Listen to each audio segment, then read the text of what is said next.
la colaboración de... Y bueno, acorde a lo que nos comentaba hace unos momentos Leonor Gómez Barreiro en su contexto de la transparencia, también la colaboración de Carlos Arredondo Cibaja aborda este tema de la convocatoria para la selección de una integrante del Consejo de Participación Ciudadana del Sistema Anticorrupción del Estado de Coahuila. Carlos, un gusto saludarte como cada jueves. Muy buenos días. Muy buenos días, Juan, auditorio. En efecto, como ya se ha comentado, la Comisión de Selección del Consejo de Participación Ciudadana del Sistema Anticorrupción del Estado ha emitido la convocatoria para renovar uno de los asientos, la primera renovación que se da en este proceso de renovación escalonada que la legislación aprobada por el Congreso estableció. Se ha emitido la convocatoria para renovar el primer asiento, que es el que ocupa José Manuel Gil Navarro actualmente, y que implicará que a partir de este año todas las designaciones que se realicen ya son por un periodo de 5 años. La primera generación, digamos, de integrantes del Consejo de Participación Ciudadana se designó con periodos diferenciados de 1, 2, 3, 4 y 5 años, para garantizar este relevo escalonado durante los primeros 5 años de funcionamiento de ese órgano, pero a partir de este año todas las designaciones que se realicen son ya por periodos de 5 años. La novedad, digamos, que este año tiene el proceso de selección de quien ocupará la posición que hoy ostenta José Manuel Gil Navarro, es que el pasado mes de abril la Comisión de Selección acordó establecer una serie de criterios para garantizar de forma permanente y obligatoria el uso de la regla de paridad de género e integración del CPC.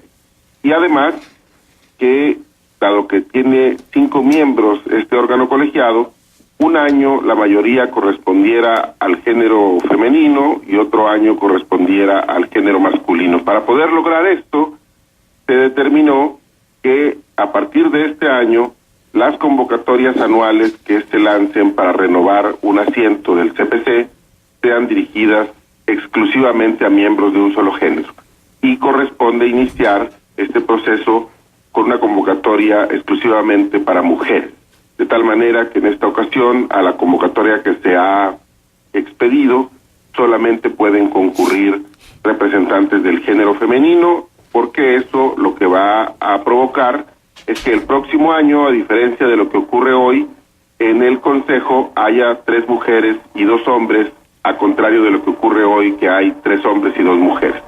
Esta es una política que la Comisión de Selección ha decidido establecer, haciéndose cargo no solamente de la lucha que muchas mujeres en lo individual, que muchos colectivos, que una buena cantidad de académicos vienen planteando a lo largo de los últimos años, sobre todo para hacer visible el fenómeno de discriminación que han sufrido las mujeres de manera histórica, sino también haciéndonos cargo de manera importante de las obligaciones internacionales que el Estado mexicano tiene y que ha suscrito al signar documentos como la Convención para la Eliminación de todas las formas de discriminación en contra de las mujeres, cuya suscripción ha implicado que el Estado mexicano se comprometa a eliminar todas las fuentes de discriminación y a tomar todas las medidas que sean necesarias para revertir los procesos socioculturales en los cuales descansa la discriminación.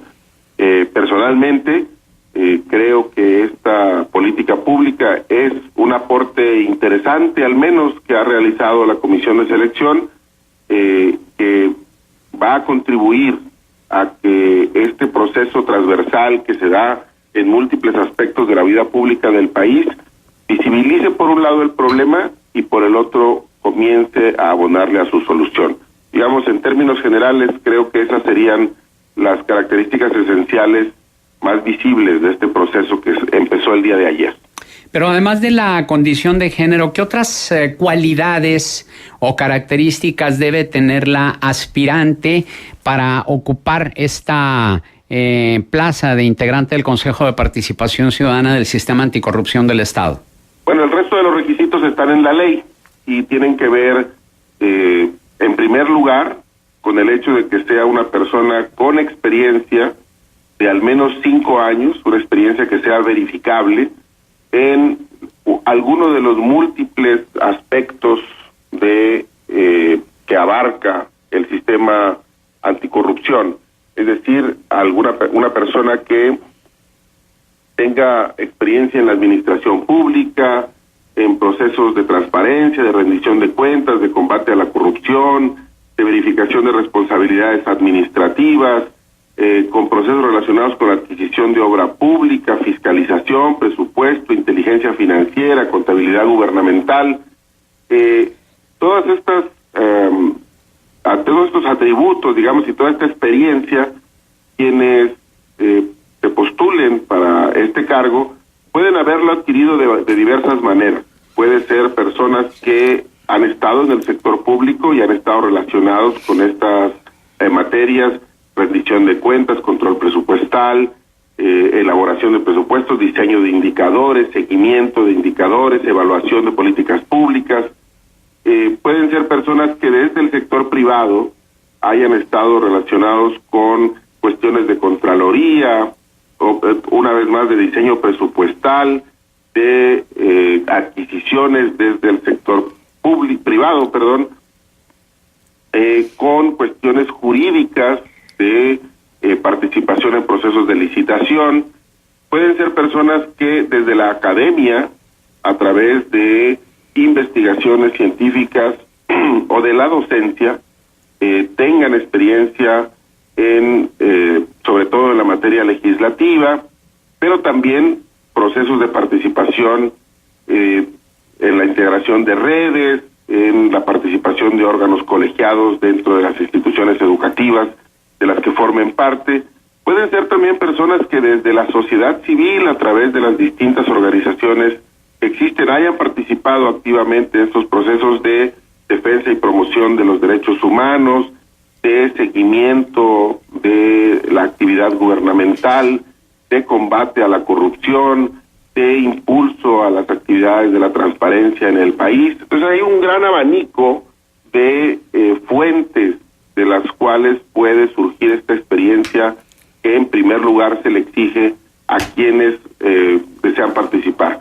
Además de eso, hay algunos requisitos formales también que tienen que ver con el hecho de que posea un título profesional de cualquier disciplina, y luego los requisitos importantes, creo yo también, que son los de exclusión, los que no permiten formar parte del órgano y que están relacionados con el hecho de haber sido dirigente, miembro, afiliado o candidato a algún partido político durante los últimos 4 años anteriores al día de ayer, que fue cuando se publicó la convocatoria. Esos esencialmente serían los requisitos. Además de eso hay que presentar una exposición de motivos y una hoja de vida, pero me parece que los anteriores son los requisitos más relevantes. Ahora, quienes participaron en convocatorias anteriores y no quedaron seleccionados, ¿pueden volver a participar? Sí, no existe ningún impedimento para que quien ha participado anteriormente en un proceso de selección, en el proceso de selección del año pasado, se pueda volver a presentar. Será valorado nuevamente su currículum, eventualmente, supongo yo, podrá haber casos en los cuales quienes se vuelvan a presentar, presentarán ahora un currículum enriquecido. Y en el caso de Juan Adolfo von Bertravel, ¿no estaba impedido por estas características que estás mencionando? Porque el Congreso del Estado efectivamente le envió a la Comisión de Selección un punto de acuerdo que aprobó en el mes de mayo para pedir que revisáramos nuevamente el proceso de selección. Nosotros entendemos, por un lado, y creo que eso es importante decirlo, que este punto de acuerdo que el Congreso aprobó tiene que ver más con la discusión política y con el debate político que con los procesos jurídicos. Pese a ello, decidimos que no podía dejarse sin respuesta, pero que además era una buena oportunidad para que la Comisión de Selección pudiera hacer explícito ante el Congreso del Estado, ante todos los miembros del Congreso del Estado, un informe pormenorizado de cuáles fueron las actividades que realizamos nosotros el año pasado para la designación de los 5 miembros actuales del Consejo. le hemos remitido anteayer, martes, al Congreso del Estado, un informe detallado de esas actividades. Es un documento de 119 páginas que ustedes pueden consultar porque desde ayer mismo se hizo público en la página de la Comisión de Selección, y ustedes pueden leer ahí el documento que se le envió al Congreso, en el cual hicimos una descripción minuciosa y aportamos las evidencias de la forma en la que se hizo la selección. Y por el otro lado, hacemos un análisis jurídico de cuáles serían eventualmente las consecuencias de derecho que podría tener el hecho de que nosotros volviéramos a revisar el proceso, y respetuosamente le hemos comentado al Congreso que por un lado la actuación de la Comisión está regida por una ley y que existe un procedimiento legal para poder combatir las decisiones de la Comisión. Ese proceso legal que existe y que está en la Ley de Procedimiento Administrativo del Estado no se hizo valer en su momento, y en esta al día de hoy se encuentra precluido el derecho de combatir ese dictamen. Perdón, ¿cuál es el concepto, Carlos? ¿Se encuentra qué? Está precluido, es decir, venció el plazo, ya no se puede pedir a la Comisión. A nosotros ya no nos pueden pedir que revisemos con fines de revocación el nombramiento que hicimos. Ajá. ¿Sí? Oye, Carlos, pero ¿sí pudo haber habido un error? Es decir, que no se contemplara información. Sí, pero mira, el documento, eso efectivamente puede ser cierto y hay que decirlo así con todas sus letras. ¿Pudo haber un error? Sí pudo haberlo. Pero aquí me parece, y yo los invitaría a que revisen el documento que nosotros le enviamos al Congreso, habría que preguntarse si la Comisión hizo todo lo que estaba en sus manos para allegarse toda la información que existiera. Y déjame hacer una muy breve semblanza. Nosotros lanzamos una convocatoria, recibimos los expedientes de postulación. Después de eso, convocamos a un foro de consulta pública para que todas las personas que tuvieran información la pudieran proporcionar. Revisamos las bases de datos que tienen en línea tanto el Instituto Nacional Electoral como el Instituto Electoral de Coahuila. Hicimos todas las diligencias que pudimos durante el brevísimo plazo de 30 días que nos otorgó el Congreso para realizar todo el proceso de selección, y nosotros no encontramos ninguna evidencia en relación con Juan Adolfo. Pero si ustedes revisan el dictamen que le enviamos al Congreso, tan sí nos ocupamos de verificar que no hubiera información, por lo menos en ese momento conocida, respecto de la militancia partidista eventual de los candidatos, que desechamos 3 expedientes por esa causa. Hubo 2 personas a las cuales se les desechó el expediente porque se les localizó en las bases de datos de los partidos políticos, y una más que era en ese momento representante de un candidato independiente a la gubernatura del Estado. Es decir, sí pudo haber un error, pero también me parece que vale la pena revisar lo que nosotros hicimos, y si hicimos en ese contexto todo lo que era humanamente posible y estaba a nuestro alcance para asegurarnos del cumplimiento de los requisitos. Ajá, sí, bueno, porque cuando uno va y busca, pues digo, hay mucha información en relación, por ejemplo, de la cercanía de los personajes con los gobiernos, que no necesariamente como funcionarios públicos, que eso también tendríamos que pasarlo por el filtro. Bueno, el asunto es que nosotros somos una instancia pública y estamos obligados a verificar los requisitos que están en la ley.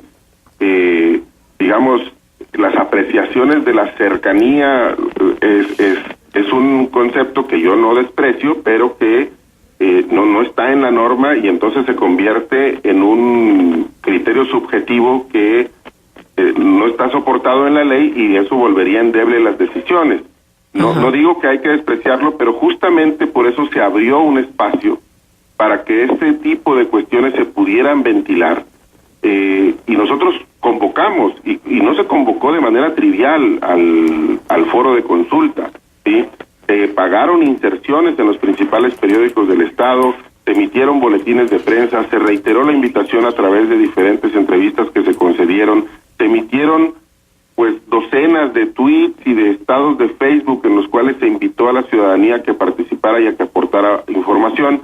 Y aquí sí diría, a ver, una precisión, lo que la Comisión le ha dicho al Congreso al responder al punto de acuerdo que le mandó, no es que no existan recursos eventualmente que sean susceptibles de activar un mecanismo legal para revisar el caso.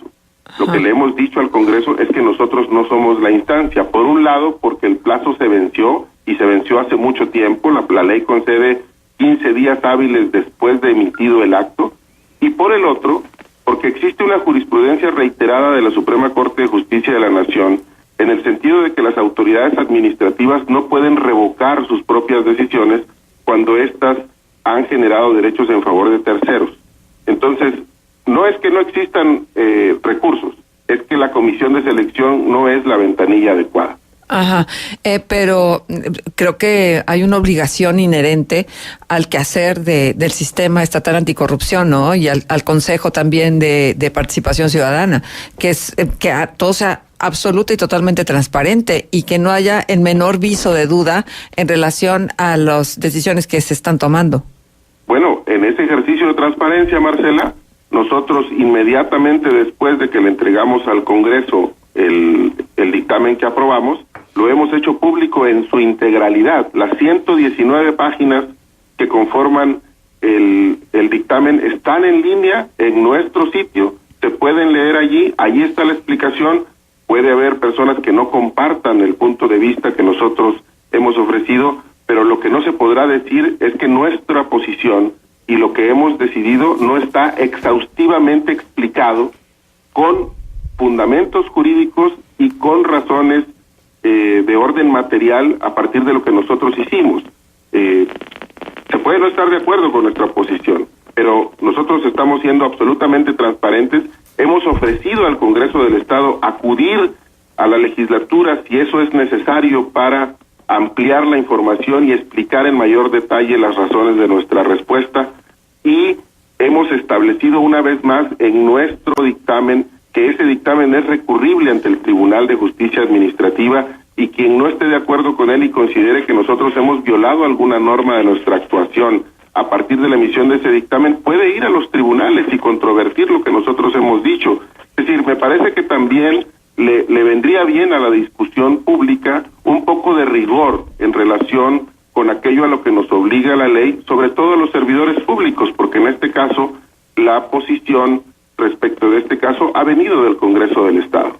Carlos, nos queda nada más un minuto, pero en aras de esta transparencia que mencionas, ¿podrías hacer un somero ejercicio de la relación costo-beneficio de este sistema anticorrupción del Estado de Coahuila? Es decir, ¿cuánto nos ha costado a los ciudadanos y qué beneficios hemos recibido a cambio de eso que les hemos pagado a ustedes?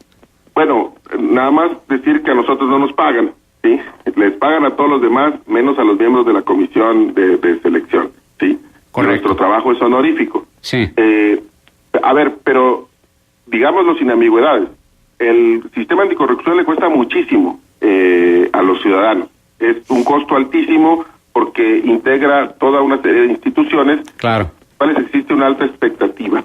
Esa expectativa se ha cumplido, me parece que también hay que decirlo con todas sus letras. La expectativa no se ha cumplido. Los ciudadanos siguen de manera además correcta, adecuada, insatisfechos con el problema de corrupción que seguimos viviendo, porque seguimos atestiguando actos de corrupción.